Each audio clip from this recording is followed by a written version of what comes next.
গোপালং ভক্তানৌমি পুনঃ পুনঃ আয়ানুলম্বিত ভুজো কনকাবদাতো সংকীর্তনৈকভিতরৌ কমলায়ুতাক্ষৌ বিশ্বম্ভরো দ্বিজবরো যুগধর্মপালো বন্দে জগৎ প্রিয়করো করুণায় অবতারো আনন্দ লীলাময় বিগ্রহায় হেমাভ দিব্য ছবি সুন্দরায় তস্मै মহাপ্রেম রসপ্রদায় চৈতন্য চন্দ্রায় নমো নমস্তে নিরানন্দমিদং সর্বং প্রেমানন্দস্ফুটিকৃতং येन तं सततं वन्दे नित्यानन्दं जगद्गुरुं श्री अद्वैत नमस्तुभ्यं कलिजन कृपानिधे गौरी प्रेम प्रदानाय श्री सीतापतये नमो राधिनी स्वरूपाय गौरांग सुहृदाय च भक्तशक्ति प्रदानाय गदाधर नमस्तुते प्रणमामि श्रीवासं तमाद्यं पंडितं मुदा श्रीगौरांग कृपापात्रं कीर्तनानन्दमानसं गौरी प्रेम प्रदावैव सर्वत्र समदर्शिनी नारायण सुताय च श्रीमन्नरोहरये नमो बर्हापीडाभिरामं मृगमदतिलकं कुण्डलाक्रान्तगण्डं कन्याक्षं कम्बुकण्ठं स्मितसुभगमुखं साधरेणस्तवेणुं श्यामं शान्तं त्रिभङ्गं रविकरवसनभूषितं वैजयन्त्यां वन्दे वृन्दावनस्थयुवतिशतवृतं ब्रह्मगोपालभीशम् नमो नलिननेत्राय वेणुवाद्य विनोदिने राधाधर सुधापानं शूला राधिके दमन राधाधर सुधापानं शालिने वनमालिनी हे कृष्ण करुणा सिंधु दीनबन्धो जगत्पते गोपेश गोपिका कांत राधा कांत नमोस्तुते मुखं करोति वाचालं पंगुं लंघयते गिरिं यत्कृपातमहं वन्दे परमानन्दमाधवं तप्तो काञ्चन गौरांगी राधे वृन्दावनेश्वरी वृषभानुसुते देवी तं नमामि हरिप्रिये महाभावस्वरूपातं कृष्णप्रिया बुरीयसी प्रेम भक्ति प्रदे देवी राधिका तं नमाम्यहं वन्दे नंद व्रज स्त्रीणां पादरेणुमभिघ्नश यशां हरिकथोद्गीतं पुनाति भुवनत्रयम् अचतुर्वदन ब्रह्मादिबाहुरुपरो हरि अभालोचन शम्भुर्भगवान् वदरायणि यं प्रभयन्तमनुपेतमपेतकृतं द्वैपायन विरह कातुर्यजुहाव पुत्रेति तन्मया तर्वयोभिनेदुस्तं सर्वभूतहृदयमुनिमानतोऽस्मि तमादिदेवं करुणानिधानं तमालवर्णं सुहितावतारम् अपार संसार समुद्र सेतुं भजामहे श्रीभागवतस्वरूपं वंशाकल्पतरुभ्यश्च कृपा सिन्धुभ्य एव च पतितानां पावनेभ्यो वैष्णवेभ्यो नमो नमो जय रूप सनातन भट्ट रघुनाथ श्रीजीव गोपाल भट्ट दास रघुनाथ भक्ति भरे बंदी छय गोसाईर चरण जहाँ हईते विघ्न नाशे अभीष्ट पूरण जय गौर भक्तवृंद गौर जदेर प्राण सबे मिले देह मोरे निताय गौर भक्ति दान निताय गौर हरि बोल निताय गौर हरि बोल निताय गौर हरि बोल निताय गौर हरि हरि बोल।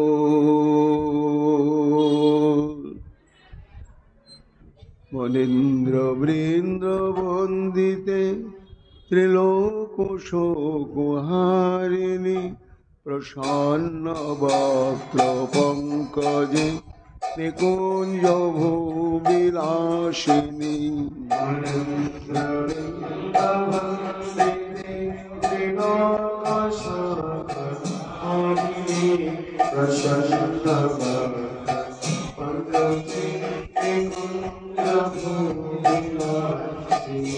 ব্রজেন্দ্র নন্দিনী ব্রজেন্দ্র শোনো সঙ্গতে কদা করে সেবাং কৃপা কথা সভাজনম কদা করে সেবাং কৃপা কথা সভাজনম আশা কবেক্ষা বল্লারি বিতান মণ্ডপস্থিতে প্রবাল বাল পল্লব প্রভারুণাগিরি কোমলে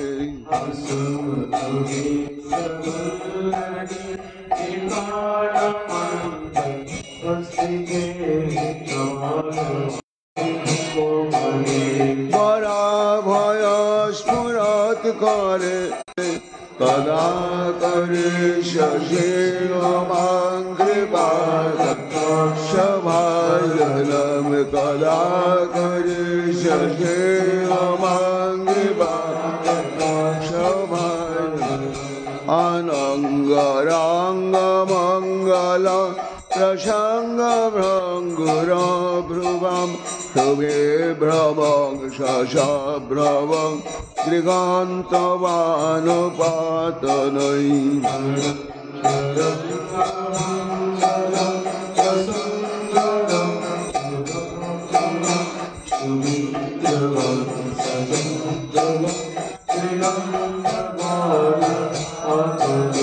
নিরন্তরং বশীকৃত প্রতীত নন্দনন্দনে কদা করিষ সেবাং দিবাকরা ভাজনম কদা করিষ সেবাং দিবাকরা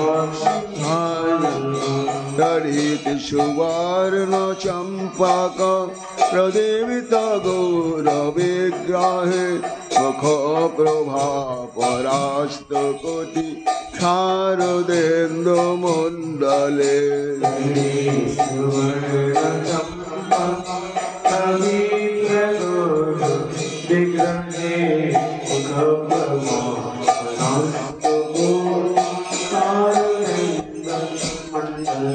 বিচিত্র চিত্র সঞ্চার চকর সবলোচনে কদা করিষ মাং কৃপা কদাক্ষ ভাজনম কদা করিষ মাং কৃপা কদাক্ষ মদন মদাতি যৌবনে প্রমোদমান মণ্ডিতে প্রিয়ানুরাগ রঞ্জিতে কলা বিলাস পণ্ডিতে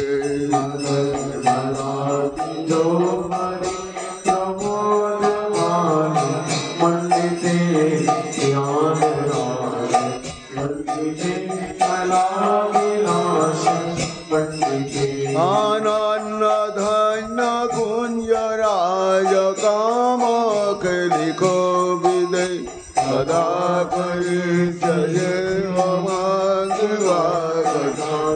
ভাজনম কদা করি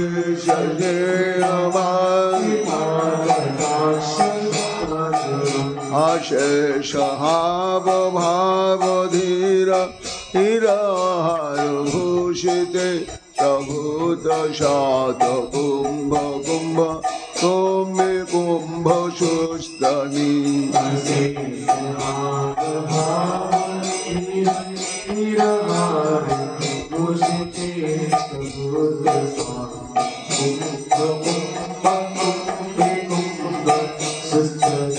প্রশস্তবন্ধ হাস্য চূর্ণ পূর্ণ শোক সাগরে কদা করিষ কদাক্ষ ভাজনম कदाकरी शशेमांगी पादकाशं मृणाल बाल वल्लरी तरंगर्नांगर्दोलते तदाग्रलाशलोलदिल लोचना बुलुकने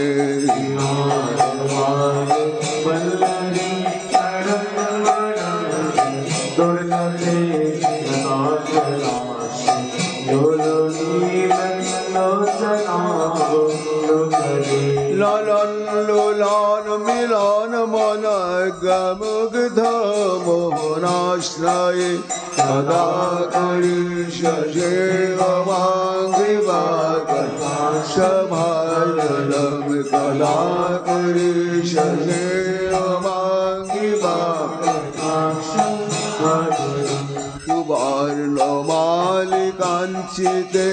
त्रिरेख कम्बुकण्ठके त्रिशोत्रमण्डले गुण त्रिरात्रणदीप्तिदीधिते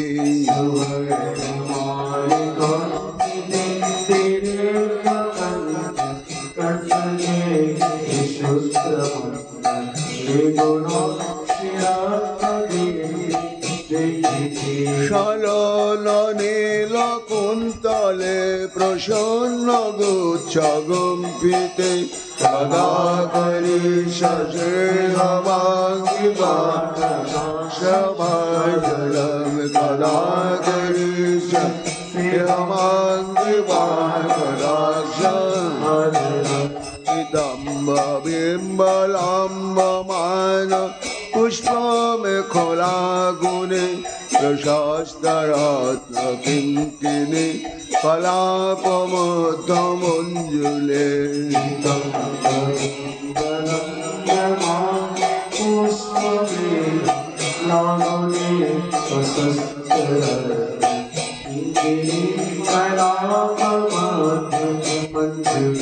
करेन्द्र षण्डदण्डिका बरोह शोभागुरुके कदाकरी शशेमांगिवाकशभाजलम कदाकरी शशेमांगिवाकशभाजलम अनेक मन्त्रनादमञ्जु नपुररावास्खलत् समाजराज हंस वंश त्रिकोणाति गौरवे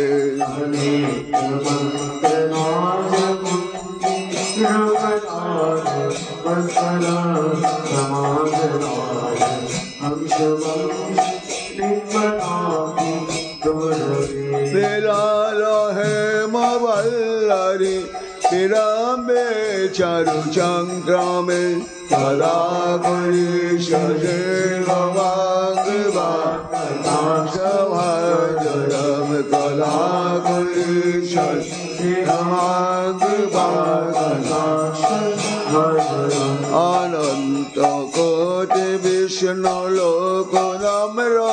पद्मजाचिते हिमाद्रिजा पुलोमया Pirintiya Baro Prade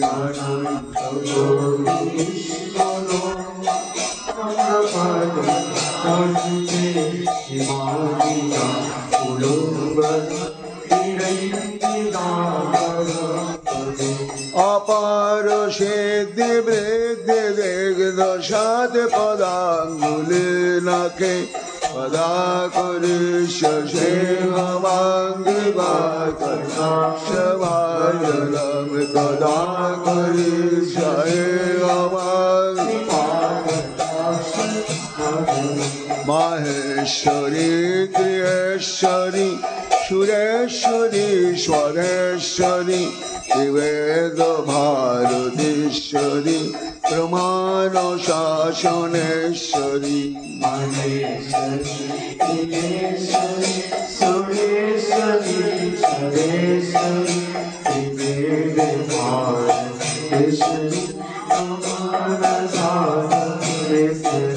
रामेश्वरी शामेश्वरी प्रमद कारणेश्वरी ब्रजेश्वरी ब्रजेश्वरी ब्रजाधिके श्रीराधिके नमोस्तुते सदा करी शशिरमां सदा करी शशिरमां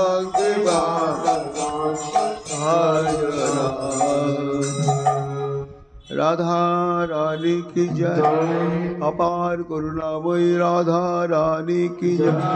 प्रेम भक्ति प्रदायिनी राधा रानी की जय। जय जय श्री राधे श्याम। वंदे श्री कृष्ण चैतन्यं भक्तानुग्रह कातरम येन केनापि सन्तुष्टं भक्तो दत्तेन श्रद्धया।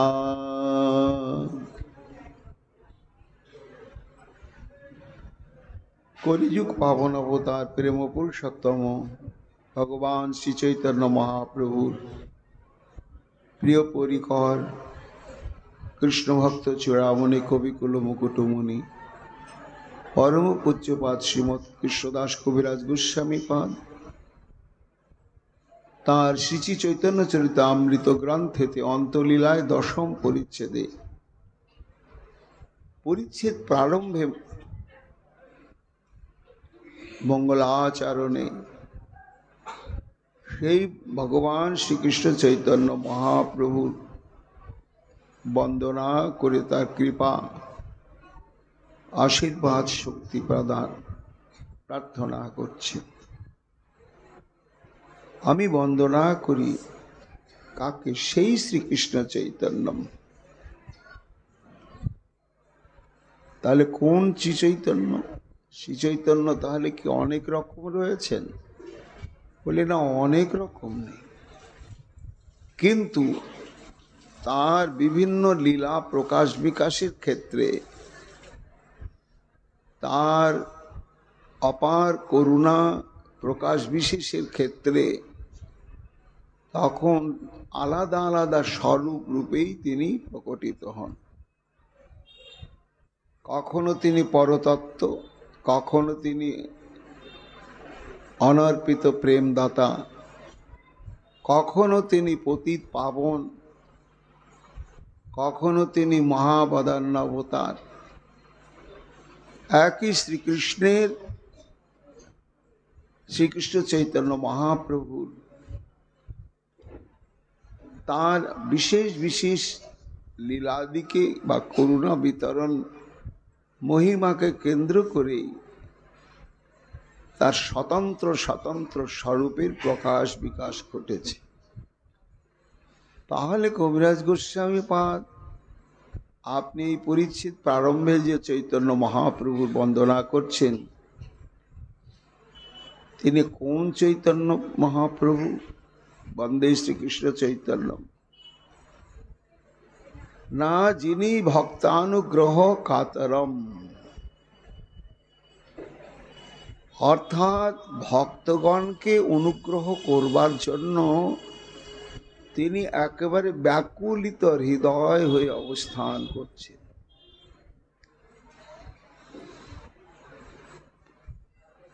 প্রশ্ন হচ্ছে, এই অনুগ্রহ বিতরণ প্রবণতা মহাপ্রভু সর্বজীবের প্রতি কি না? এইখানে একটি কথা বলা হয়েছে, ভক্তানুগ্রহ কারণ ভক্তের কাছে।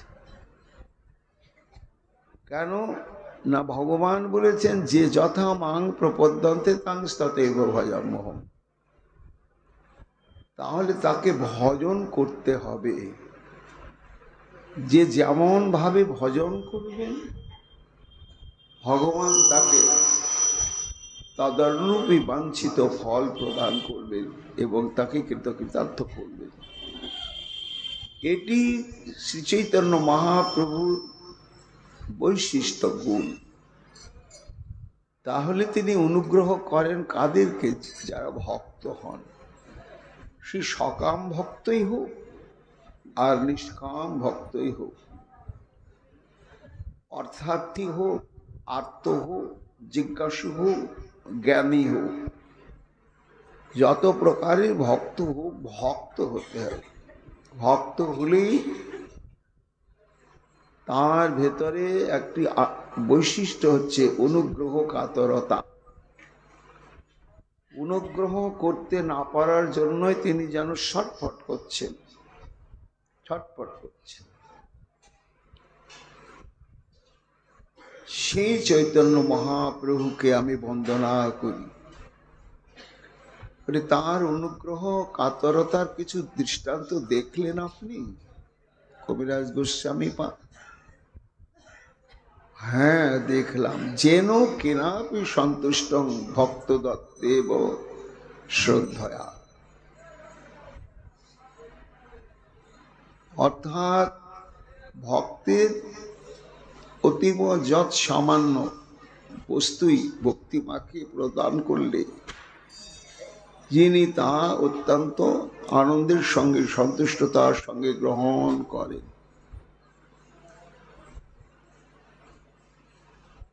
সেটি হচ্ছে কি, তা ভক্তি সহ দিতে হবে। ভগবান অর্জুনকে তো বললেন,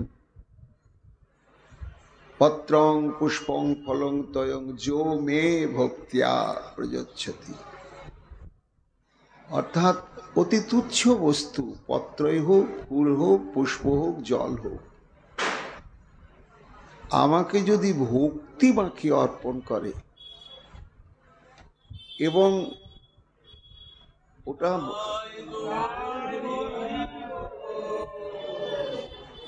ওটা বস্তুটা হতে হবে, খুব বুঝবার আছে, বস্তুটা হতে হবে ভক্তি বাখা। আবার আমি যখন নিবেদনও করছি তখন নিবেদনটাও হবে ভক্তি ভরে। এই জন্য ভক্তি উপরিতম স্নামে। তা ভক্তি মাখিয়ে যদি ভক্তি সহকারে কেউ আমাকে অর্পণ করে, অস্নামী মানে আমি তখন ভোগ করে থাকি, গ্রহণ করে থাকি, কৃতার্থ করে থাকি। তা এটি তো তার স্বভাব, চিরকালেরই স্বভাব। এই জন্য ব্যাখ্যাকার বলছেন যে ভক্তগণ, কবিরাজ গোস্বামী পাদ এই মঙ্গলাচরণের মধ্য দিয়ে এই পরিচ্ছেদের যে বর্ণনীয় বিষয় সেটি একটু সংকেত জানিয়ে দিলেন, যে এই পরিচ্ছেদে তিনি কোন প্রসঙ্গ বর্ণনা করতে উদ্যোগী হয়েছেন সেটা এখানে জানিয়ে দিলেন। সেটা কি না, পরে আমরা জানতে পাব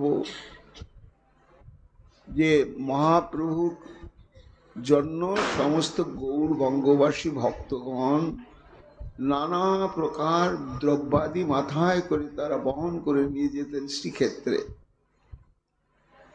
তা সেই বস্তুগুলি যতই তুচ্ছ হোক, নগণ্য হোক, যেমনই হোক না কেন, যেহেতু তারা এত কষ্ট করে, এত অনুরাগের সঙ্গে প্রস্তুত করে নিয়ে যেতেন, মহাপ্রভু কেমন ভাবে গ্রহণ করতেন সেই রহস্যময় লীলায় এই পরিচ্ছেদে বর্ণনা করা হবে। তারই পূর্বাভাস মঙ্গলাচরণের বন্দনার মধ্যে আমরা প্রাপ্ত হলাম। সেই চৈতন্য মহাপ্রভুকে বন্দনা করে প্রার্থনা করি, হে প্রভু, তোমার যে অভিনব ভক্ত বাৎসল্য গুণের যে দৃষ্টান্ত, সেটি আমরা সম্যক যা দর্শন করেছি, উপলব্ধি করেছি, তুমি কৃপা করো তাই যেন বর্ণনা করতে পারি। জয় জয় গৌর চন্দ্র জয় নিত্যানন্দ, জয়াদ্বৈত চন্দ্র জয় গৌর ভক্ত বৃন্দ। বর্ষান্তরে সব ভক্ত প্রভুরে দেখিতে, পরম আনন্দ সব নীলাচল যাইতে।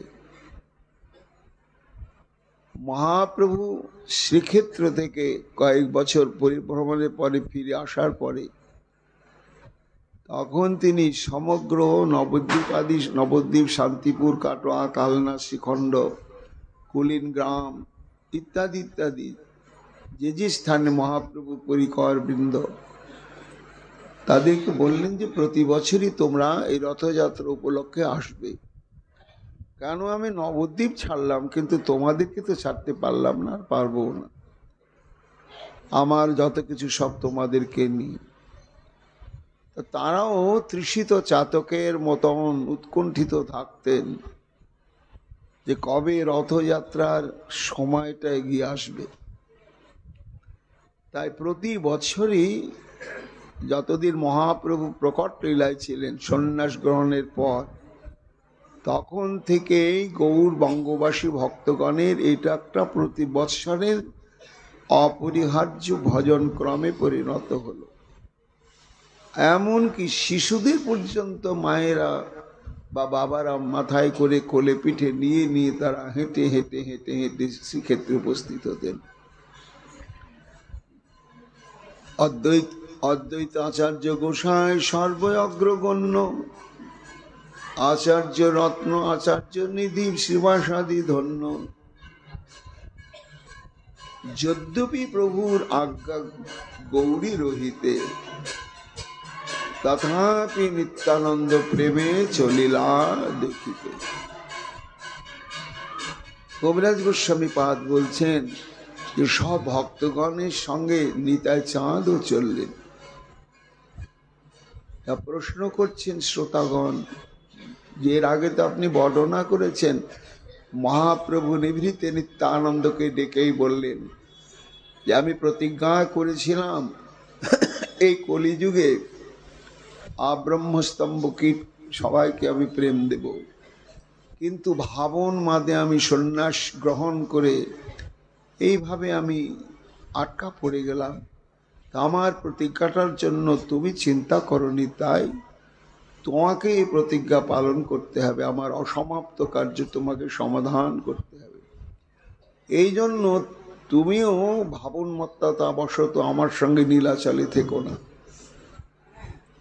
তুমি গৌরমণ্ডলে চলে যাও এবং গৃহস্থ জীবনকে বরণ করে যথার্থ গৃহস্থ হয়ে কিভাবে কৃষ্ণানুশীলন করতে হয় সেটা তুমি দৃষ্টান্ত স্থাপন করে প্রচার করতে থাকো। তা মহাপ্রভুর এই আদেশ নিতাই চাঁদ প্রেমোন্মাদ হয়ে গেলেন আদেশ প্রাপ্ত হয়ে। তারপরে তাঁর যত নিত্য সঙ্গী বৃন্দকে নিয়ে তিনি প্রথমে অদ্ভুত ভাবোন্মাদনায় পৌঁছালেন পানিহাটি গ্রামে রাঘব ভবন। সেখানে একাধারে 3 মাস থাকলেন। তারপরে সেখান থেকেই তিনি প্রেম বিতরণ লীলা শুরু করলেন। এইখানে কবিরাজ গোস্বামী পাদ বলছেন যে মহাপ্রভুর নিষেধ আছে শ্রীক্ষেত্রে শোনা, 2-1 বছর জানো নাই, কিন্তু এই বছর নিতাই চাঁদ না গিয়ে আর থাকতে পারলেন না। সেটা কি হলো কবিরাজ গোস্বামী পাদ? মহাপ্রভুর আদেশ নির্দেশকে লঙ্ঘন করা হলো না। এটা কি জগৎগুরু নিত্যানন্দের ঠিক হলো? মহাপ্রভু নিষেধ করেছেন নীলাচলে আসতে, আর তার আদেশ লঙ্ঘন করে চললেন। সেই বিষয়ে কবিরাজ গোস্বামী পাদ বলছেন, যদ্যপি প্রভুর আজ্ঞা গৌরী রহিতে, তথাপি নিত্যানন্দ প্রেমে চলিলা দেখিতে। সবাই যাচ্ছে গৌর দেখতে।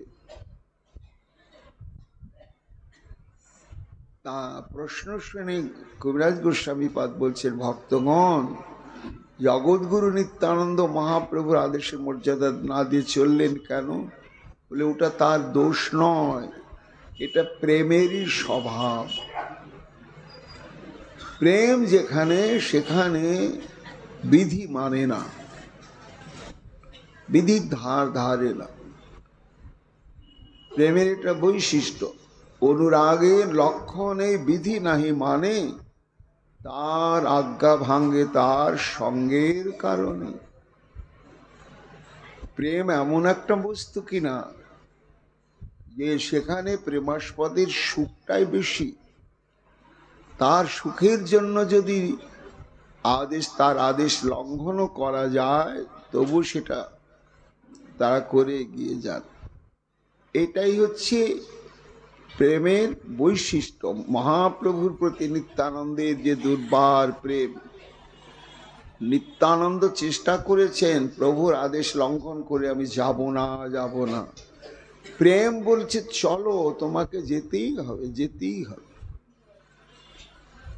বলে এইরকম কি দৃষ্টান্ত আছে আমাদের কাছে? তো শুনে কেমন মনে হচ্ছে, জগৎগুরু নিত্যানন্দ হয়ে নিজে এরকম আচরণ দিয়ে দৃষ্টান্ত স্থাপন করছেন যে মহাপ্রভু নির্দেশ ভঙ্গ করলেন। এর কি পরম্পরা আছে না? কবিরাজ গোস্বামী পাদ বলছেন আছে বই কি, এখান থেকে আরম্ভ হয়নি, এটা আরম্ভ হয়েছে অনেক আগে থেকে। আর আরম্ভ হয়ে এটা তারই একটা অবস্থা। এটা কবে আরম্ভ হয়েছে? রাসে জইছে ঘরে যাইতে গোপীর আজ্ঞা দিলা, তার আজ্ঞা ভাঙ্গি তার সঙ্গে যে রহিলা। কবিরাজ গোস্বামী পাদ বলছেন ভক্তগণ, একা আমার পাগলা নিতাই চাঁদ যে এইরকম কর্মভঙ্গ করলেন তা নয়, এটা হয়ে আসছে।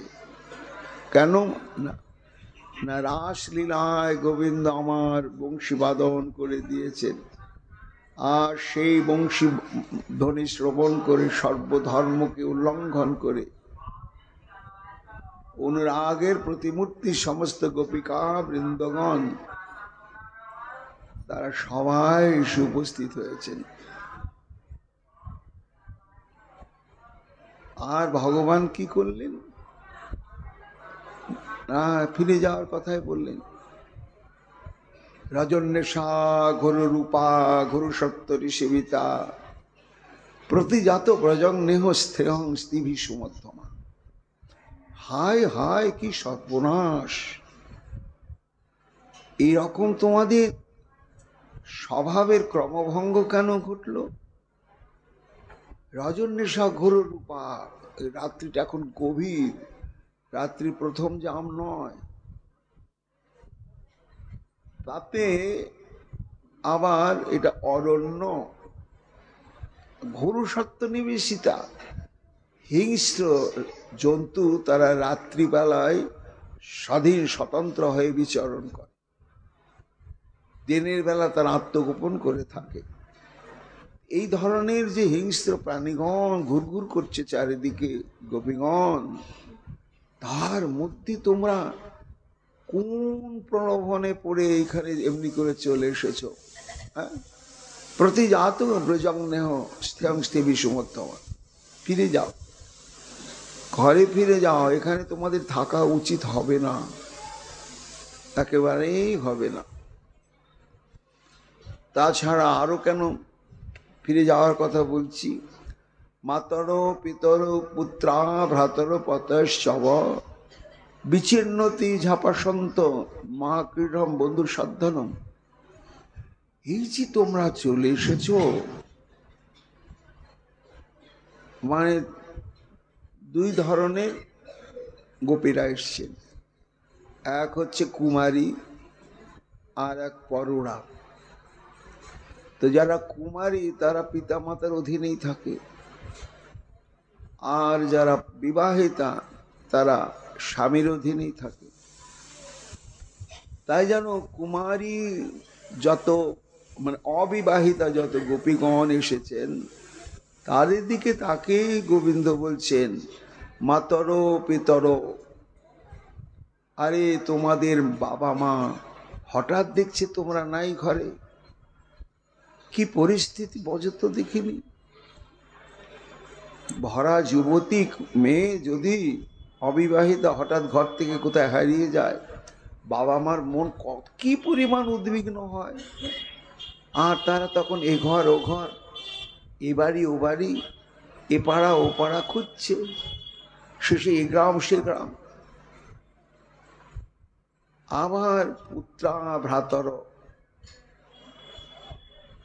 তোমাদের ভ্রাতা এবং পুত্রগণ যারা বিবাহিতা তাদের স্বামীগণ বিচ্ছিন্নতি। কেন বিচ্ছিন্নতি? অপসন্ত, তোমাদেরকে দেখতে পাচ্ছেন না তো, না দেখে উদ্বিগ্ন হয়ে তারা খোঁজাখুঁজি করছেন, এবং খোঁজাখুঁজি করতে গিয়ে তোমাদের কি এত রাত্রে কোথায় গেল এতগুলো রমণ? এই উদ্বেগে উদ্বেগে তাদের মানসিক অবস্থা চরম। এই জন্য মা ক্রীড়ম বন্ধু সাবধান, তোমাদের আত্মীয় স্বজনকে এত উদ্বেগ সমুদ্রের মধ্যে ঢেলে দেওয়াটা তোমাদের উচিত হচ্ছে না। অতএব প্রতিজাত প্রজন্মেহ, তোমরা ফিরে যাও। কে বলছেন? এতে চাংশ কলাপুংস কৃষ্ণস্তু ভগবান স্বয়ং, স্বয়ং ভগবান বলছে, কবিরাজ গোস্বামী পাদ বলছেন। কিন্তু ভক্তগণ সবাই তো আপনারা জানেন, গোপীগণ কি গেলেন? তার জাত মাচিরং ঘোষং শুশ্রূষদ্দং পতিন সতী ক্রন্দতি বৎসা বালাশ্চ তান পায়ত দুচ্ছত। অর্থাৎ গোপীগণ যেন বলছেন আমরা গিয়ে কি করব? আরে তোমরা তো গোপ জাতি না, তোমাদের সব বাছুরগুলো দুগ্ধ পানের সুযোগ থেকে বঞ্চিত হয়ে ছটফট করছে, তারপরে তোমাদের গর্ভজাত সন্তানাদি ব্যস্ত হয়ে গিয়েছে, কাঁদছে, যাও যাও যাও। কিন্তু তারা কেউ গেল না। কেন গেল না? না, তারা কৃষ্ণ প্রীত্যার্থেই গেল না। তারা বুঝতে পারছে যতই তুমি আমাদেরকে অবাঞ্ছিত বলে বিতাড়িত করে দাও, কিন্তু আমাদের না হলে তোমার চলবে না, যেহেতু তুমি আমাদের উদ্দেশ্যে মুরলী বাদন করেছ। গোবিন্দ তো তখন কি করলেন যে তারা আমার অবাধ্য, এত বলার পরে গেল না, ধেত্তের এদের সঙ্গে আর সম্পর্ক রাখবো না, এ করলেন কি? বরং শেষে তাদেরকেই মহারাস লীলা সুসম্পন্ন করলেন। এবং গোপীরা যদি চলে যেতেন তাহলে ভগবানের রাসলীলা বাসনাটা পূরণ হতো না। তা যেমন গোপিকাগণ শ্রীকৃষ্ণের মনোগত ভাব বুঝতে পেরে গোবিন্দের বারবার ফিরে যাওয়ার আদেশ নির্দেশ প্রাপ্ত হওয়া সত্ত্বেও তারা যেমন গেলেন না, এটা হচ্ছে প্রেমেরই একটা অবস্থা। ঠিক নিতাই চাঁদেরও সেই দশা হয়েছে। আর ভগবানও উদ্ধবকে বলেছেন, আজ্ঞা এবং গুণান দোষান ময়াদিষ্ঠান অপি সকান ধর্মান সন্তজ্য য সর্বান মাং ভজিত সচ সত্তম। অর্থাৎ হে উদ্ধব, বেদাদি ধর্মশাস্ত্রে আমি বর্ণাশ্রম ধর্মের আদেশ নির্দেশ করেছি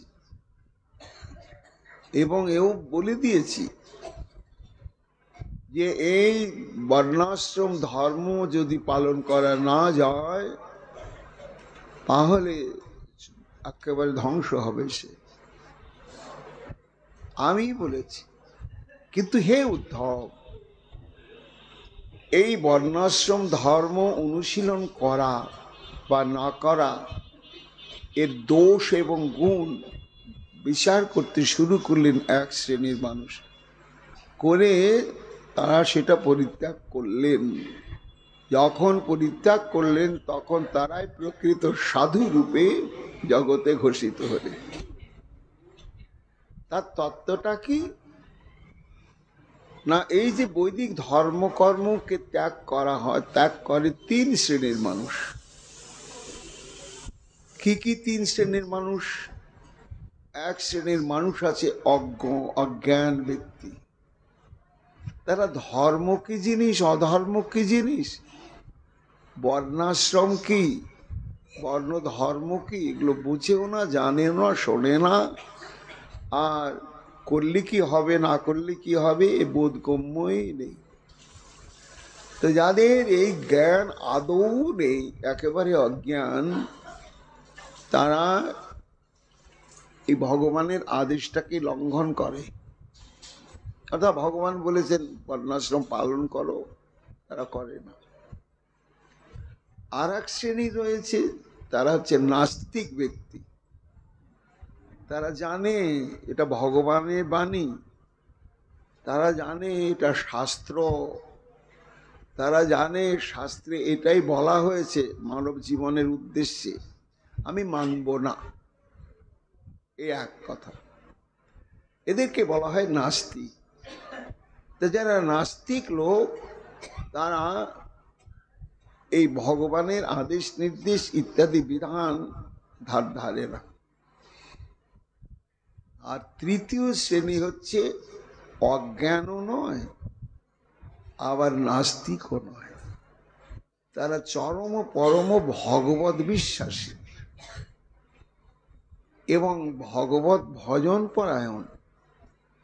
তারা ভগবানের যে আদেশ, এই বর্ণাশ্রম ধর্ম অনুশীলন করার যে আদেশ, সে আদেশটাকে তারা লঙ্ঘন করে। তো যখন লঙ্ঘন করে তখন তারাই প্রকৃত সাধু বলে সমাজে মর্যাদা প্রাপ্ত হয়। বলে কেন? ভগবান আদেশ নির্দেশ করলেন আর আমি ভক্ত হয়ে সেটাকে মানব না, তার জন্য উল্টো বড় ভক্ত হয়ে যাব না। এই সম্পর্কে বলা হচ্ছে যে এই কথাটা কার জন্য না, ধর্মপরায়ণ দুই প্রকার লোক আছে। এক হচ্ছে কৃষ্ণ ভক্তি ধর্মপরায়ণ ব্যক্তি, আর এক হচ্ছে বর্ণ এবং আশ্রম ধর্মপরায়ণ ব্যক্তি।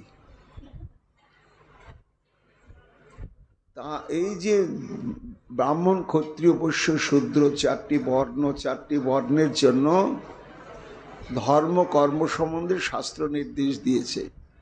এগুলো যদি করা হয় তাহলে তার অশেষ পুণ্য লাভ হবে, আর করতে না পারলে অশেষ পাপ এবং নরক ভোগ হবে। তেমনি আবার আশ্রম রয়েছে, ব্রহ্মচর্য, গারস্থ, বানপ্রস্থ এবং সন্ন্যাস। তার জন্য ভগবান ধর্ম এবং কর্মাদি বলে দিয়েছেন। ব্রহ্মচারী এই করবে, গৃহস্থগণের এই ধর্মকর্ম, বানপ্রস্থীদের এই ধর্মকর্ম, সন্ন্যাসীদের এই ধর্মকর্ম, এটা পালন করাই কর্তব্য।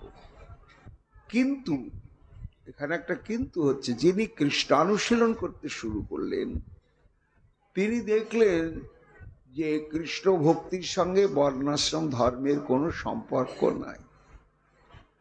চতুর বর্ণাশ্রমেই যদি কৃষ্ণ নাহি ভজে, স্বধর্ম আচরি তবু রৌরবেতে মজে।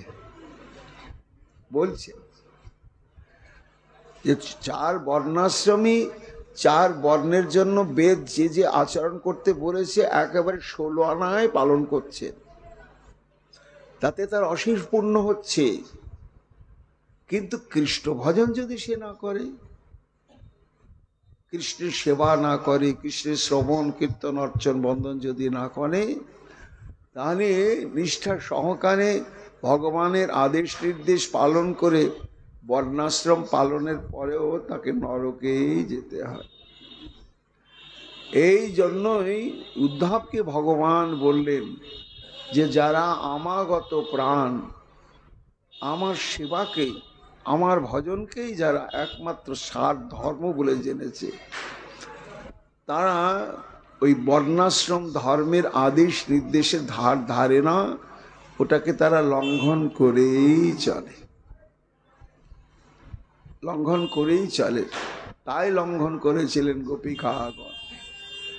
এইভাবে নিতাই চাঁদ মহাপ্রভুর আদেশ নির্দেশ লঙ্ঘন করেও সব ভক্তগণের সঙ্গে হরিবোল হরিবোল বলতে বলতে চললেন। আর কে চললেন? বাসুদেব দত্ত, মুরারি গুপ্ত, গঙ্গা দাস, শ্রীমান সেন, শ্রীমান পণ্ডিত, অকিঞ্চন কৃষ্ণদাস, মুরারি পণ্ডিত, গরুর পণ্ডিত, বুদ্ধিমন্ত খান, সঞ্জয় পুরুষোত্তম পণ্ডিত ভগবান, শুক্লাম্বর, নিশিকানন্দ আর যতজন, সবাই চলিলা নাম ন যায় গণন। কুলীন গ্রামবাসী খণ্ডবাসী মিলিলা আসিয়া, শিবানন্দ সেন চলিলা সভারে লইয়া। এই হাজার হাজার ভক্তগণ পাই হেঁটে হেঁটে টোপলা টাপলি মাথায় করে নিয়ে হা গৌর প্রাণ গৌর বলতে বলতে তারা চলেছেন। আর তাদের রাত্রিবাসের ব্যবস্থা, প্রসাদের ব্যবস্থা অসুস্থ হয়ে পড়লে তার চিকিৎসার ব্যবস্থা সব দায়িত্ব হচ্ছে শিবানন্দ সেনের উপরে। কত বড় মহাধনী ছিলেন আর কত বড় তার দক্ষতা ছিল, তিনি দায়িত্ব করে সবাইকে নিয়ে যেতেন, আর ওখানে 3-4 মাস থাকার পরে আবার ফিরিয়ে নিয়ে আসতেন। এইভাবে যখন সবাই চলেছেন তখন তাদের সঙ্গে আর কে চলছেন, কি নিয়ে চলছেন, সেই কথায় কবিরাজ গোস্বামী পাদ বলছেন, রাঘব পণ্ডিত চলিলা ঝালি সাজাইয়া দময়ন্তী যত দ্রব্য দিয়াছে করিয়া। এই ভক্তগণ, এই যে গৌর দর্শনে সব বিভিন্ন গ্রামের সব ভক্তগণ চললেন, সব একসঙ্গে হতেন, এক জায়গায় আস্তে আস্তে। যেমন সব নবদ্বীপে একত্রিত হলেন, নবদ্বীপ থেকে বেরিয়ে এইবার আস্তে আস্তে আস্তে পথে পথে যেখানে যেখানে ভক্ত সেখানে এসে যোগ দিয়ে তাদের সঙ্গে মিলছেন। এইভাবে যখন তারা শ্রীক্ষেত্রে আসার পথে পারিহাটি গ্রামে উপস্থিত হলেন, তখন রাঘব পণ্ডিত বলছেন, আমিও তো যাবো তোমাদের সঙ্গে। তখন রাঘব পণ্ডিত বেরোলেন, কি নিয়ে বেরোলেন? রাঘব পণ্ডিত চলিলা ঝালি সাজাইয়া। এই ঝালি মানে হচ্ছে বিভিন্ন প্রকার ভোগ্যদ্রব্যের ডালাই বলি, আর যাই হোক সেটার নামই হচ্ছে ঝালি। তাই ঝালি করে দিলে কে না, রাঘব পণ্ডিতের ভগ্নী হচ্ছে দময়ন্তী, সে করে দিয়েছে। কি আছে তার মধ্যে? নানা অপূর্ব দ্রব্য, নানা অপূর্ব ভক্ষ দ্রব্য, প্রভুর যোগ্য ভোগ, বৎসরে প্রভু যাহা করে উপযোগ। কবিরাজ গোস্বামী পাদ বলছেন, সেই ঝালির মধ্যে এমন এমন মহাপ্রভুর ভোজনযোগ্য দ্রব্য আছে যেগুলো 1 বছরও থাকবে, নষ্ট হবে না। এই রকমও আগেকার দিনে মায়েরা এমন এমন জিনিস, এমন নাড়ু তৈরি করে দিলেন 6 মাস থাকবে, নষ্ট হবে না। এইভাবেই সব দ্রব্য প্রস্তুত করে করে সব সাজিয়ে দিয়েছেন। বৎসরে প্রভু যাহা করে উপযোগ, 1 বৎসর ধরে মহাপ্রভু যা প্রসাদ পাওয়ার সময় গ্রহণ করে।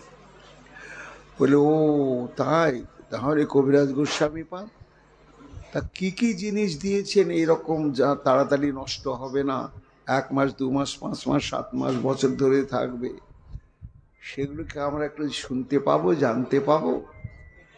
বলে, হ্যাঁ হ্যাঁ, জানা যাবে। কি কি? আম্র কাসুন্দি, আদা কাসুন্দি, ঝাল কাসুন্দি নাম, নেম্বু, আদা, আম্রকলি বিবিধ বিধান। কাসুন্দ মানে সর্ষে দিয়ে তৈরি হয়, এবং এটা খুব ছোঁয়াছুঁয়ি বস্তু। আমরা ছোট্টবেলায় দেখেছি মা প্রস্তুত করতেন। তা কারো অসুচ আছে, সে যদি ছুঁয়ে দেয় ওটা নষ্ট হয়ে যাবে, এরকম জিনিস।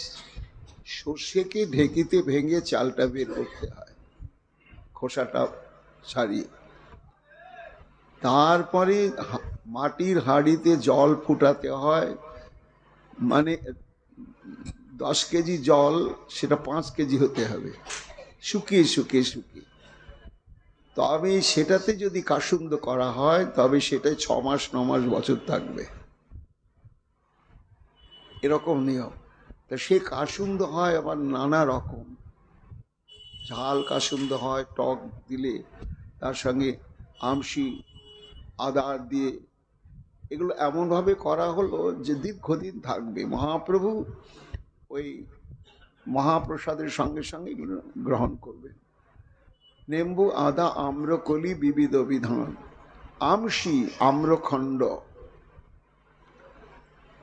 তৈলাম্র, আমতা। আমশি মানে হচ্ছে আমচুর, আম্রখণ্ড মানে হচ্ছে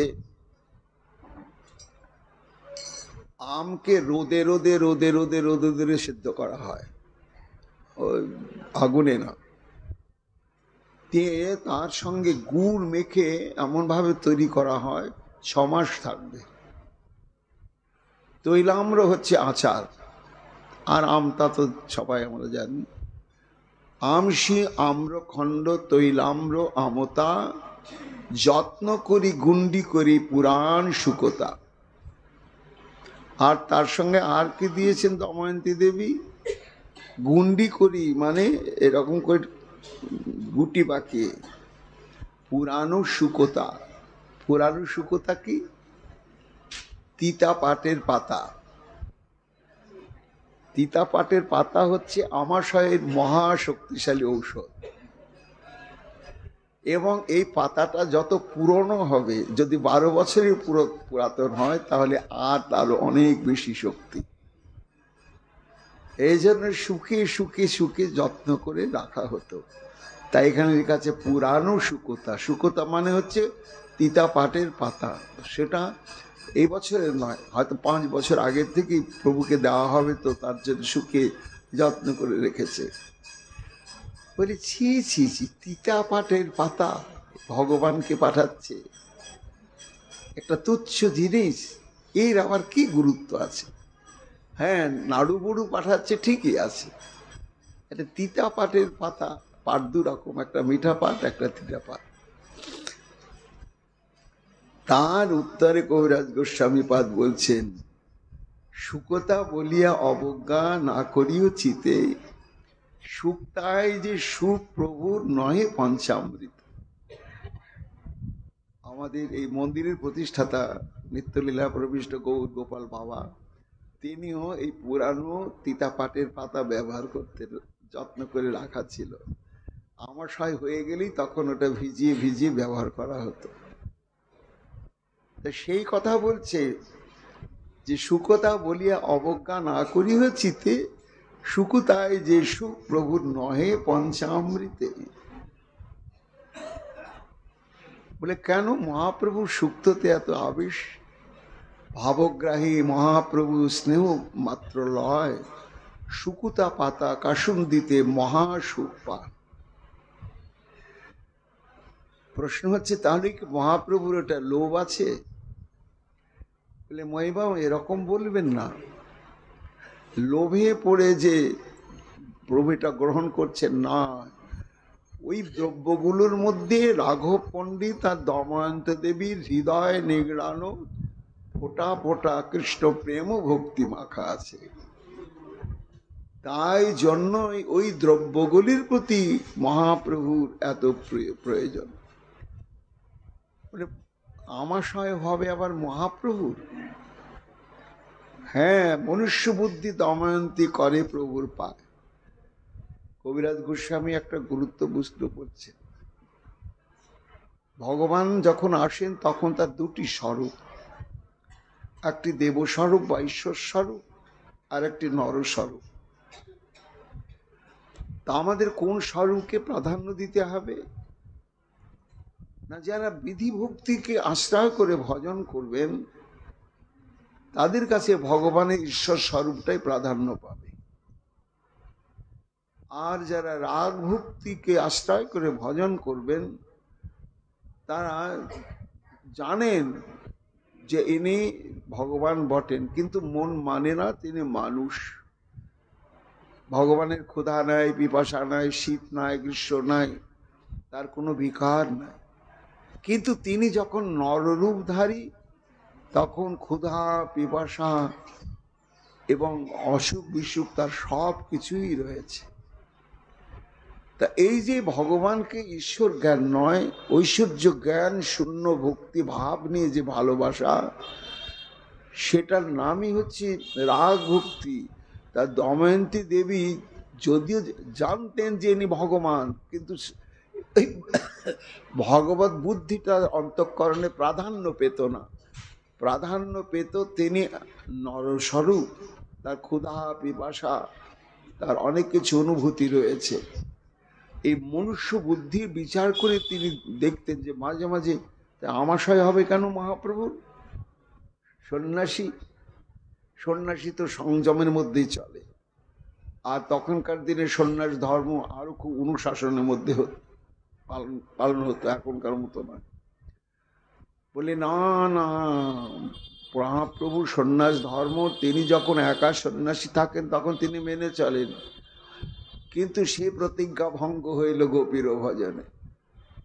তার সন্ন্যাস ধর্ম সংরক্ষণের প্রতিজ্ঞাটা ভেঙে যায় যখন সার্বভৌমের বাড়িতে গিয়ে ভোজন করতে বসেন। তখন আর উপায় নেই, বলে 52 বার তুমি খাচ্ছ পুরীতে, আর আমি একটুকুন দিচ্ছি, তাই তুমি পাবেন না। হ্যাঁ, 16,000 মহিষীর ঘরে তুমি পাচ্ছ একসঙ্গে। তখন তিনি তো বেশি করেই পান, কিন্তু মনুষ্য বুদ্ধি তো, তাই উপাদেয় গুরুপাক দ্রব্য যদি অধিক পরিমাণে ভোজন করা হয় তাহলে আম বেড়েই যায়, আমাশয়টা বেড়েই যায়। তাই গুরু ভজনে উদরে কবু আম হইয়া যায়, শুকুতা খাইলে সেই আম হইবে নাশ, এই স্নেহ মনে ভাবি প্রভুর উল্লাস। এটা প্রভু বুঝতে পারেন যে দময়ন্তী এই যে শুকনো তিতাপাটের পাতা পাঠিয়েছে কেন, কারণ মহাপ্রভু জানেন যে এটা এই ব্যাধিরই ঔষধ। তা আমার যে ব্যাধিটা মাঝে মাঝে ভক্তের পাল্লায় পড়ে হয়ে যায়, সেটা একমাত্র দময়ন্তী বোঝেন। কেন না, দ্রব্যের গুণ দ্রব্যেতে থাকে না, ভাবনাতে থাকে। তার দৃষ্টান্ত দিচ্ছেন কবিরাজ গোস্বামী পাদ কিরাত অর্জনীয় কাব্যের একটা শ্লোক থেকে। প্রিয়েণ সংগ্রথ বিপক্ষ সান্নিধ্য বুপাহিতং বক্ষসি পিবরস্তনি, স্রজং ন কাচিদ বিজহ জলা বিলাং, বসন্তি প্রেমনি গুণা ন বস্তুনি। অর্থাৎ কোন প্রেমিক তার একাধিক প্রেমিকা আছে, থাকলে কি হয়, সেই প্রেমিকাদের মধ্যে সপক্ষ বিপক্ষ হয়ে যায়। তা যদি কোনো বিপক্ষা প্রেমিকার সামনে যদি কোনো সপক্ষা প্রেমিকাকে প্রীতি সহকারে কোনো উপহার প্রদান করেন, তা সেই উপহারটা তার কাছে এতই গুরুত্বপূর্ণ হয় যে কোনো অবস্থাতে তাকে ত্যাগ করতে পারে না। বলে ওটা মূল্যায়নের দিক থেকে তো সাধারণ জিনিস, কিন্তু তোমার এত আদর হচ্ছে কেন, বস্তুটার মধ্যে কি আছে? বলে বস্তুটার উপাদানের মধ্যে কিছু নেই, কিন্তু ওর মধ্যে আছে আমার প্রেমাস্পদ প্রেমিকের হৃদয় নিগাড় প্রেম, তাই আমার কাছে এত আদরের বিষয়। তো সেই জন্য মহাপ্রভু জানেন যে তার জন্য দময়ন্তী দেবীর কি পরিমাণে প্রেম রয়েছেন। আচ্ছা, আর কি কি পাঠান সে ঝালির মধ্যে? ধনিয়া মোহরি তন্ডুল চূর্ণ করিয়া, নাড়ু বাঁধিয়াছি চিনির পাক করিয়া। এখন এগুলো উঠেই গেছে, এখন আধুনিক কি ঢঙ্গের সব বেরিয়েছে ভগবান জানে।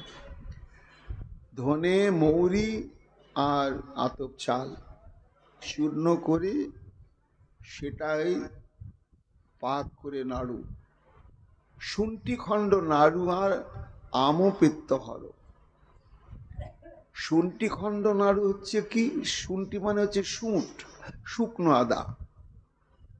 শুকনো আদাকে চূর্ণ করে আনুষঙ্গিক তার সঙ্গে আরো কিছু এই ধরনের আয়ুর্বেদিক বস্তু দিয়ে তার সঙ্গে মিষ্টি দিয়ে নাড়ু করা হতো, যেটা সুস্বাদুও বটে আবার ঔষধও বটে।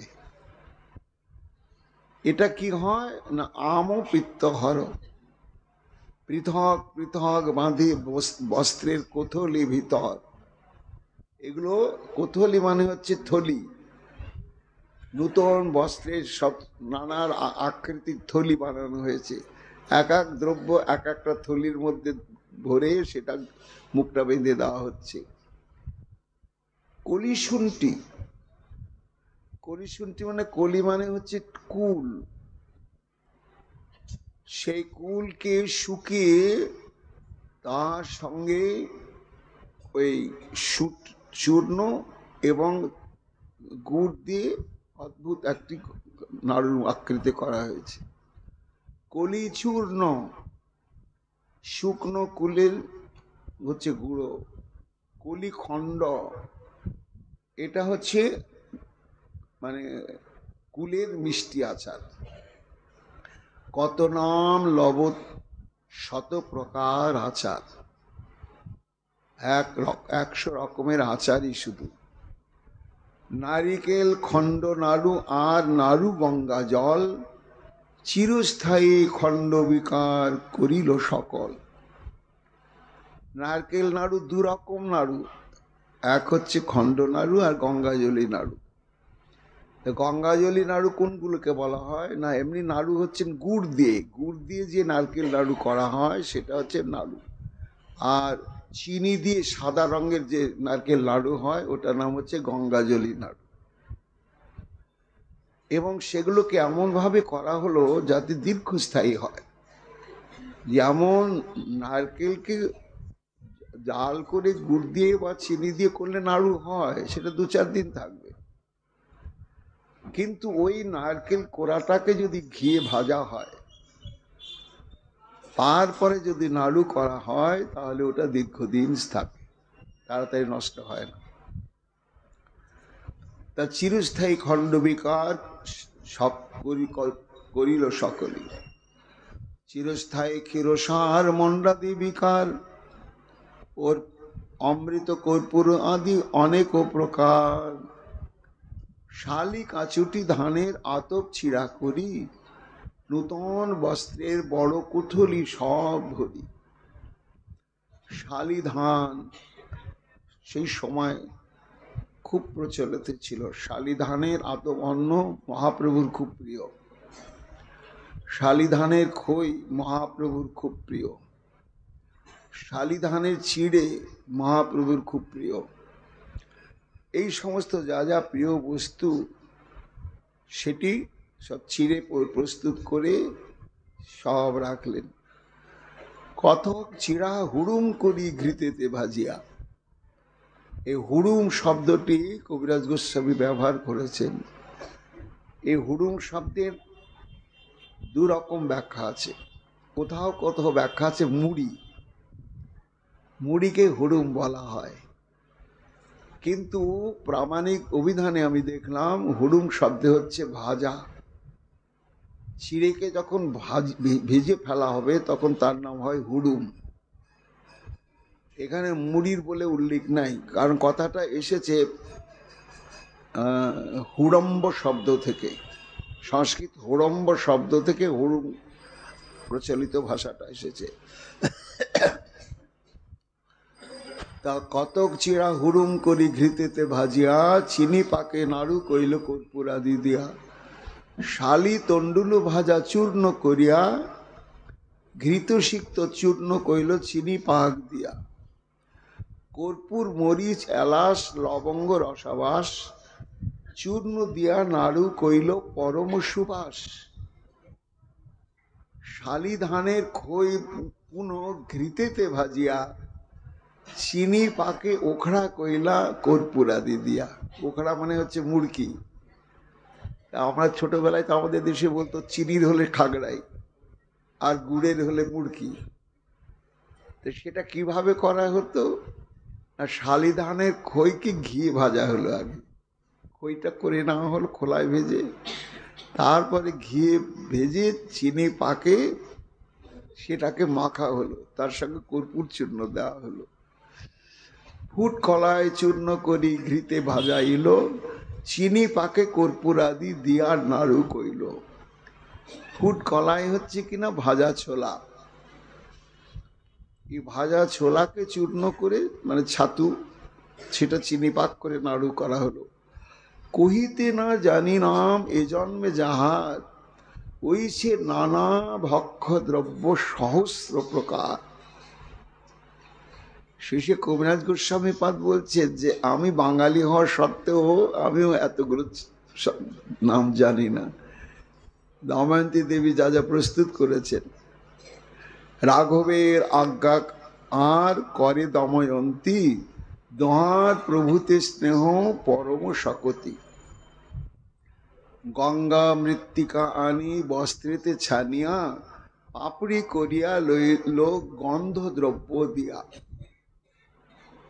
পাতল মিত পাত্রে সন্ধানাদি নিল ভরি, আর সব বস্তু ভরে বস্ত্রের কোথলি। গঙ্গা জল, গঙ্গা মৃত্তিকা কি করলেন না, গঙ্গা মৃত্তিকা বলতে গঙ্গাতে এক ধরনের আলাদা মৃত্তিকা পাওয়া যায়, সব জায়গায় থাকে না, তার মধ্যে বালি নেই, একেবারে বালির মাখনের মতো। ওটা হঠাৎ হঠাৎ খুঁজতে খুঁজতে একটা নির্দিষ্ট জায়গায় থাকে, মানে ওটা মানে মুখে দিলেও কোনো অসুবিধা মনে হবে না। তো গঙ্গা মাটি বলতে গেলে সাধারণত সেটাকেই বোঝায়। সেই মাটিটি সংগ্রহ করে শুকিয়ে চূর্ণ করে তার সঙ্গে কর্পূর মিশানো হলো, দিয়ে সেটা দেওয়া হলো। কেন? ওটাই হচ্ছে মহাপ্রভুর মাজন। ঘুম থেকে উঠে যে মহাপ্রভু দাঁত মাজেন ওই দ্রব্যটা দিয়ে, সেটাই প্রস্তুত করে দিলেন। পাপড়ি করিয়া লইল গন্ধ দ্রব্য দিয়া, পাতল মৃত পাত্রে সন্ধান আদি নিল ভরি, আর সব বস্ত্র ভরে বস্ত্রের কুথলি। সামান্য ঝালি হইতে দ্বিগুণ ঝালি করাইল, পরিপাটি করি সব ঝালি ভরাইল। ঝালি বাঁধি মোহর দিল আগ্রহ করিয়া, তিন বোঝারি ঝালি বহে ক্রম করিয়া। তো ঝালি মানে যাই হোক বাঁশের ঝাঁকা যাকে বলে, সেটার উপরেই সমস্ত দ্রব্যগুলো সাজানো হলো, দিয়ে কাপড় দিয়ে ভালো করে মুড়িয়ে দেওয়া হলো, দিয়ে বেঁধে আশেপাশে আবার গালা দিয়ে দেওয়া হলো। এই গালাটাকে বলা হয় মোহর। কেন?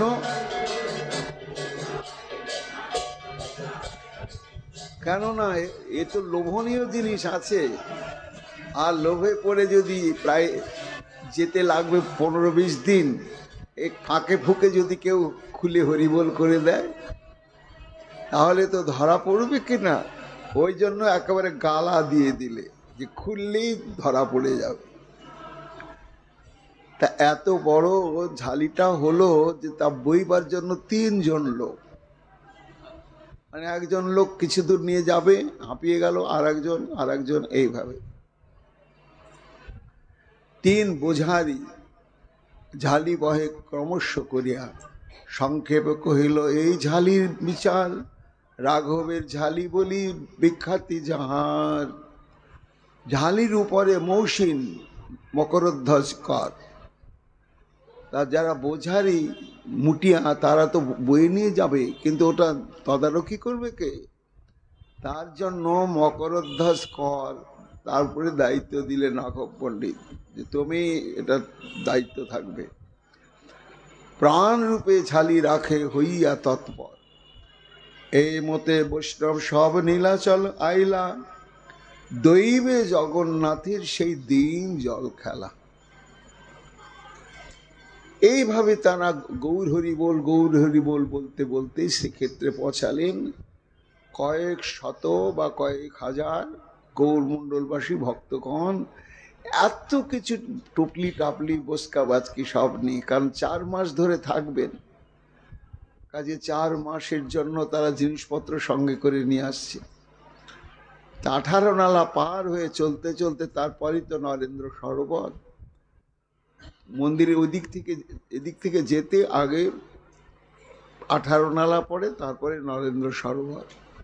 তারা যখন নরেন্দ্র সরে উপনীত হলেন তখন সেই সময়টা জগন্নাথ দেবের জলক্রীড়ার উৎসব চলছে। সে উৎসবটা শুরু হয় অক্ষয় তৃতীয়া থেকে। অক্ষয় তৃতীয়া থেকে শুরু হয়ে প্রায় বোধহয় 26 দিন ধরে চলে। প্রত্যেক দিন মন্দির থেকে বিগ্রহ বিজয় করে নরেন্দ্র সরোবরে আসেন, নৌকোতে চাপেন, আর সেই সময় নৌকা বিহার হয়, জলবিহার হয়। তা সে মনে হয় অক্ষয় তৃতীয়ার পরে পরেই ভক্তগণ তারা পুরীতে গিয়ে উপস্থিত হলেন। নরেন্দ্রের জলে গোবিন্দ নৌকাতে চড়িয়া জলক্রীড়া করে সব ভক্তগণ লইয়া। সেই কালে মহাপ্রভু ভক্তগণের সঙ্গে নরেন্দ্রে আইলা দেখিতে জলকেলি রঙ্গে। কবিরাজ গোস্বামী পাদ বলছেন যে ভক্তগণ, মহাপ্রভু কিন্তু জানেন না যে গৌর মণ্ডলের সব ভক্তগণ তারা আসছে শ্রীক্ষেত্রে আজকেই, এটা জানেন না। জগন্নাথের জল ক্রীড়া মহোৎসবে যোগদান করবার জন্য তিনি নরেন্দ্র সরোবরে উপস্থিত হয়েছেন।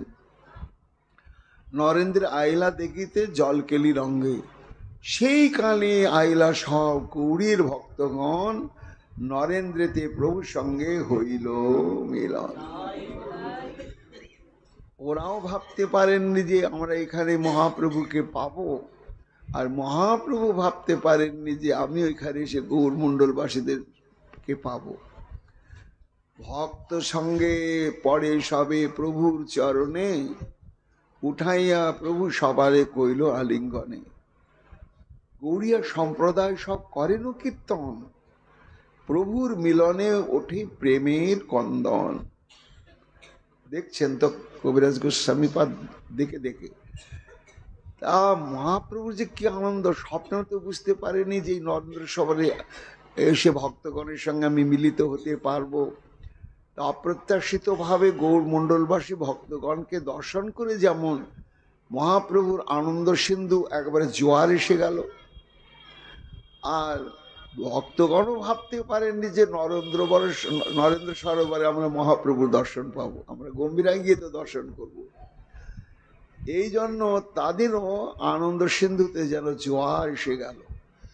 তখন তারা উচ্চ নাদে হরিবোল করতে লাগলেন, আনন্দ ক্রন্দন, আনন্দের শরীর রোমাঞ্চিত হতে লাগলো।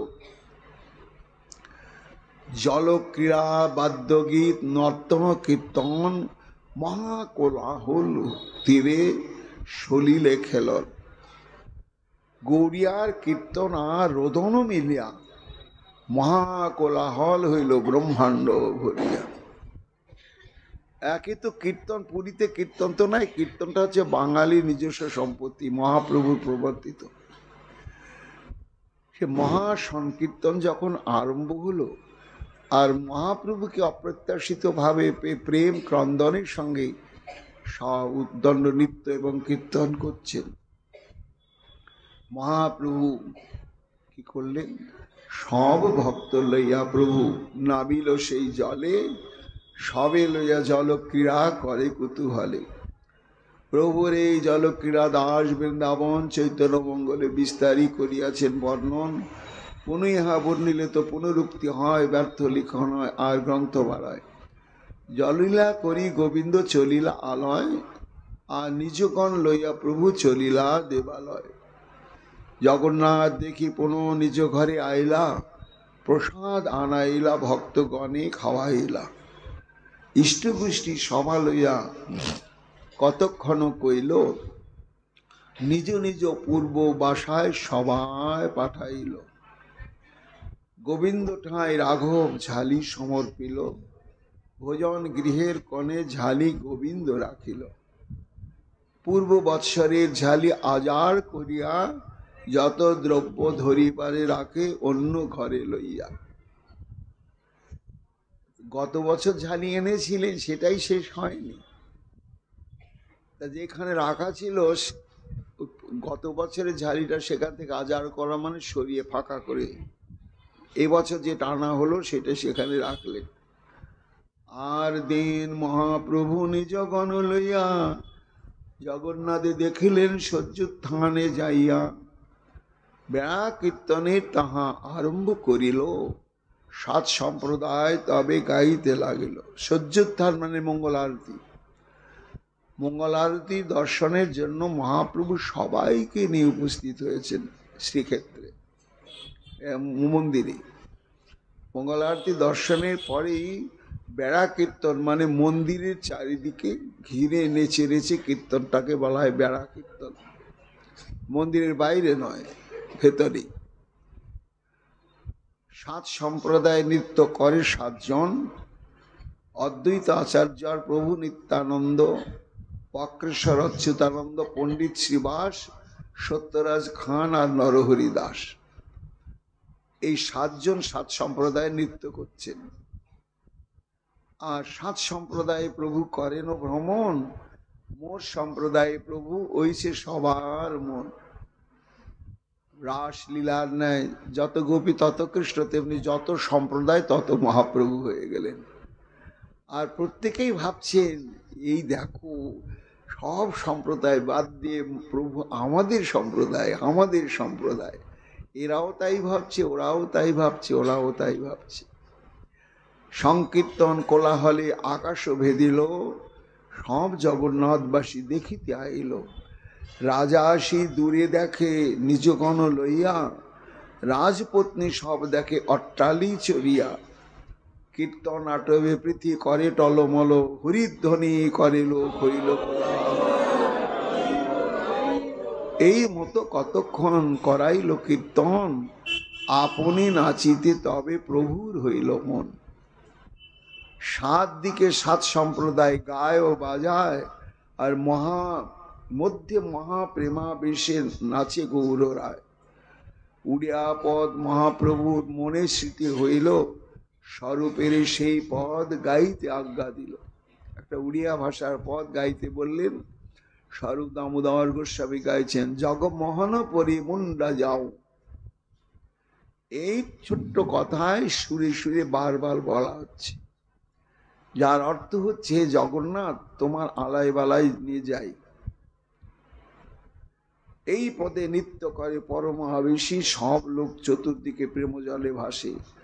কভু পরি মূর্ছা যায় শ্বাস নাহি আর, আচম্বিতে ওঠে প্রভু করিয়া হুঙ্কার। সঘানে পুলক যেন শিমুলের তরু, কভু প্রফুল্লিত অঙ্গ কভু হয় সরু। প্রতি লোমকূপে হয় প্রচ্ছেদ এবং রক্তোদ্গম। ঘাম বেরোচ্ছে প্রত্যেকটা লোমকূপ দিয়ে, আবার কোনো কোনো লোমকূপে রক্তও বেরোচ্ছে। কেন? এটা আনন্দের আতিশয্যে। যজ গগ মম পরি গদগদ বচন, এক এক দন্ত যেন পৃথক পৃথক নড়ে, তৈছে নড়ে দন্ত যেন ভূমে খসি পড়ে। জগন্নাথ পরিমুন্ডা যায় বলতে পারছেন না, তাই জগ জগ গগ গগ মম বলছেন। ক্ষণে ক্ষণে বাড়ি প্রভুর আনন্দ আবেশ, 3য় প্রহর হইল, নিত্য নহে অবশেষ। সব লোকে উথলির আনন্দ সাগর, সব লোক পাশ হইল দেহ আত্মঘর। তবে নিত্যানন্দ প্রভু সৃজিল উপায়, ক্রমে ক্রমে কীর্তনিয়া রাখিল সবাই। এ তো থামছে না মহাপ্রভু, ভক্ত তো ক্লান্ত হয়ে গেছে। তখন বলে, চুপ, তোমরা আস্তে আস্তে এখন বন্ধ করো কীর্তন। স্বরূপের সঙ্গে মাত্র এক সম্প্রদায়, স্বরূপের সঙ্গে সেহ মন্দ স্বরে গায়। কোলাহল নাহি, প্রভুর কিছু বাহ্য হইল। বলে কি হলো? কীর্তনের উল্লাসটা কমে গেল। তবে নিত্যানন্দ সবার শ্রম জানাইল। ভক্ত শ্রম জানি কইল কীর্তন সমাপন, সভা লইয়া আসি কইল সমুদ্রে স্নপন। সভা লইয়া প্রভু কইল প্রসাদ ভোজন, সবারে বিদায় দিল করিতে শয়ন। গম্ভীরার দ্বারি কইল আপনি শয়ন, গোবিন্দ দাস আইলা করিতে পাদ সম্বাহন। সর্বকালে আছে এই সুদৃঢ় নিয়ম, প্রভু যদি প্রসাদ পাইয়া করেন শয়ন, গোবিন্দ আসি করে পাদ সম্বাহন, তবে যায় প্রভুর শেষ করেন ভ্রজন। খুব আজকে পরিশ্রম হয়েছে তো মহাপ্রভু, তখন তো বোঝা যায়নি। এবার কীর্তন থেমে গেছে, ঘরে প্রসাদ পাওয়ার পরে শরীরটা ভেঙে আসছে। আর গিয়ে একেবারে লম্বা হয়ে এমনভাবে শুলেন, অর্ধেক চৌকাটের বাইরে শরীর আর অর্ধেক ভেতরের। কোমরের অংশটা হচ্ছে ভেতরে আর এদিকে বাইরে।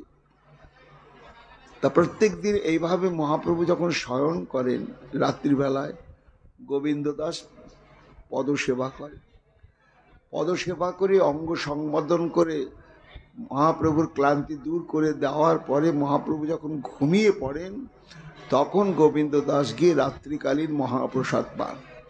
এটা চিরকাল নিয়ম। এখন গোবিন্দ দাস তো পদসেবন করতে এলেন, কিন্তু এসে আর পদসেবা করতে পারছেন না। কেন পাচ্ছেন না, কি কারণের জন্য? কবিরাজ গোস্বামী পাদ সেই প্রসঙ্গ আগামীকাল বলবেন। আমাদের গৌর কথা এখানেই বিশ্রাম লাভ করছে। নিতাই গৌর হরি বল।